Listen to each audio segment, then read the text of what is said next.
Oil painting has always been something of a mystery to me. It's something that requires years of study and practice before anything worthwhile can be accomplished.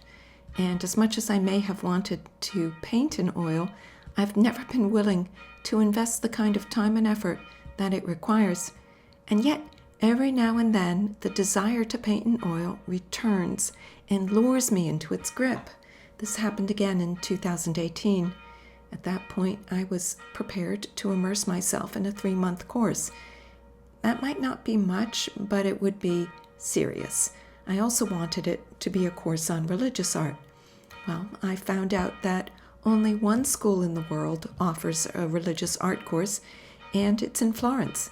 There were 2 options, either 3 years or 3 weeks.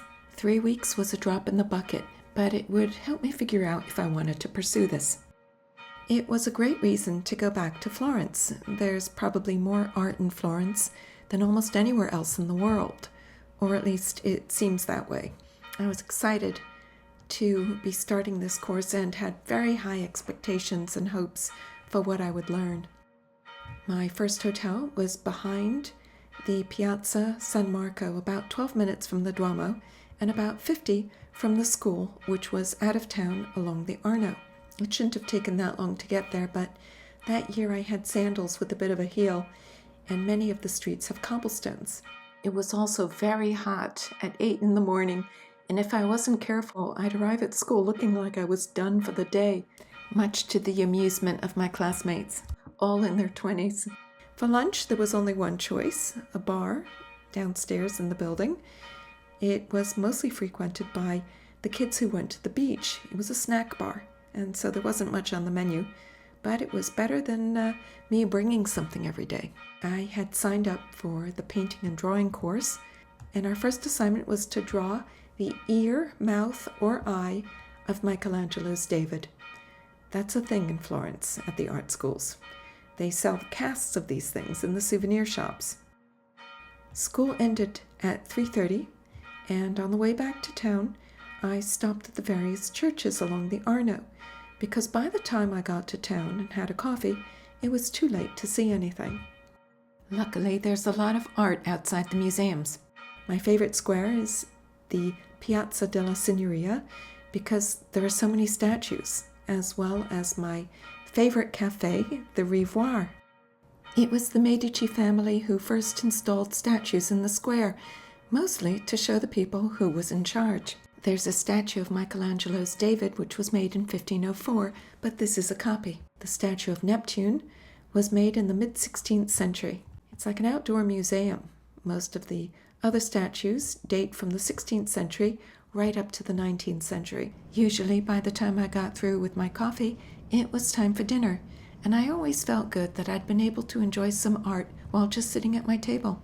Back then, I was at the beginning of my infatuation with vegan food, and the only vegan restaurant in Florence happened to be 2 minutes from my hotel. The other restaurants I tried were often busier, and while it was nice to see people in the restaurant, it was disappointing that I wasn't able to speak Italian. Everyone wanted to speak English. After dinner, I'd usually take a short walk, even though I was exhausted, because it seemed like such a shame not to take advantage of all this magnificence. I'd usually get in around 10 and then get to sleep by midnight. On Fridays, in the mornings, we would visit a museum with the class, and then from 1 p.m., we would have some free time. That first Friday, a couple of us were invited to go to Siena by one of the professors at the school. We walked around and passed this little street. We also visited St. Catherine of Siena's house and saw her pillow. It was a pillow of stone, and this is where we sat when we had our gelato, at the far end of the piazza on the ground. The professor was a very interesting man. He spoke about how the school was founded to bring back the artistic traditions of the old masters, especially Raphael, Michelangelo, and Da Vinci. The 3 of them seemed to put a particular emphasis on anatomy and drapery. In the process, they brought their subject matter to life in a new way. This man had a burning question. What have we learned these past 500 years, and how can we bring this to the study of the old masters so that we're not just recreating an art style, but bringing something new to it? I'm always intrigued by great questions, and this is definitely one of them.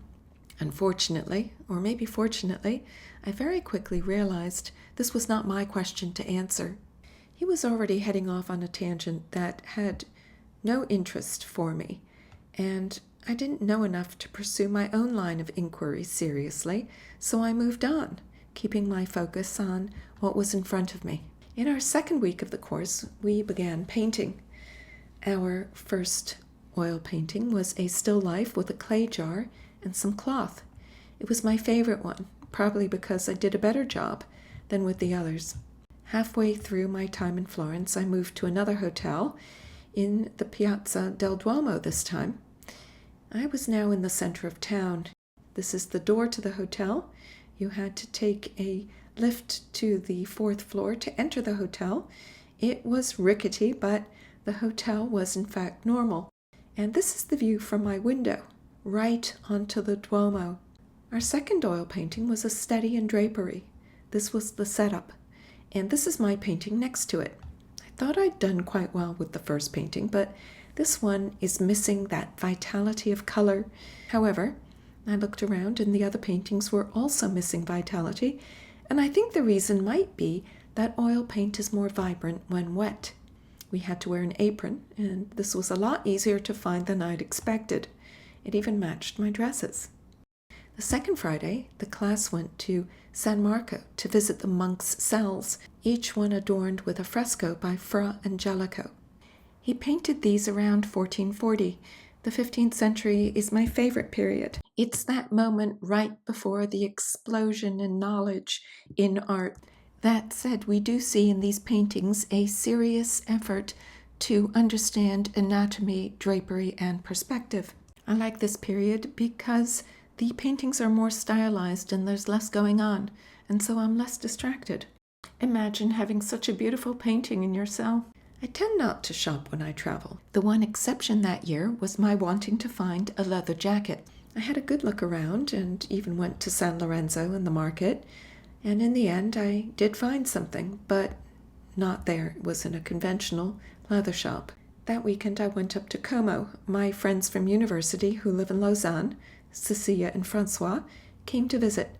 We meet up once a year and had a nice time exploring Lake Como over the weekend and trying out a few restaurants. Our third painting was of St. Lucy holding her eyes. The model was holding fake eyeballs, a nice touch. The challenge was that she kept taking breaks, and each time she came back from her break, her hair was different. We hadn't had even the most minimal instruction regarding how to paint hair, so this was a double challenge, which I failed. Early in the week, we heard that there was a competition of religious art coming up, and this intrigued me. I tossed it around, and I decided I would do it, but I needed a subject. The last day of class, we went to see another museum full of 15th century statues and paintings. As we walked through the rooms, I looked for inspiration for my subject for the competition. At this point, I was determined to continue my studies in oil painting, and the competition provided a convenient bridge from the course to my own studies. The next day, I left Florence and headed down to Rome. I had a lot to think about. I had to figure out how to move forward. I had seen this painting of St. Catherine of Alexandria in the last museum we visited. It really spoke to me, and so I made her the subject of my competition painting. There are no primary sources that mention her existence, but there's such a wealth of detail and a solid tradition around her that it seems to confirm her existence. She was born around 287 in Alexandria in Egypt. At that time, Alexandria was a center of learning. Tradition has it that Catherine was of noble birth, which meant that she was educated. At the age of 14, she experienced a vision of Mary with the infant Jesus and decided to convert. At that time, the Emperor Maxentius began to persecute Christians. It seems Catherine visited him to say he was being cruel. Rather than order her execution, the emperor had 50 orators and philosophers come and debate with her. However, as Catherine was inspired by the Holy Spirit, she easily had the best of them. A number of people there were so moved that they converted, and Maxentius had them immediately executed. As a consequence, Catherine was sentenced to be scourged, but she held fast to her faith. Maxentius made one last attempt and tried to get her to marry him. When she refused, he sentenced her to death by the wheel, a horrific death reserved for the worst criminals. When Catherine came before the wheel, she touched it, and the wheel shattered, and so she was beheaded. I tried to find suitable images for my painting. In the end, I drew this one, but it was too modern. And then I found this, which is from the 15th century. I really liked it, but obviously I had to do something original. My next step was to have a friend take a photo of me in the pose I wanted, and this is my synthesis. It's somewhat modern, but not really. I transferred the drawing to the canvas and made it more classical. I started painting using things I'd learned at the school. Because of the deadline, I didn't have time to dawdle. This was helpful. This is a version a friend liked, I think because of the brown hair. I liked it too, but for some reason I wanted her to have blonde hair. Who knows what the better choice was? The draped cloth just wasn't right, so I kept changing it. I liked the stronger and simpler color of the background, but the cloak was still wrong. And then I was done. I think I succeeded in what I set out to do, even if I never articulated it to myself. This Saint Catherine is calm. She knows her purpose, she holds her faith dear to her heart, and she carries the palm of martyrdom lightly, even as her hand gently rests on the instruments of her execution.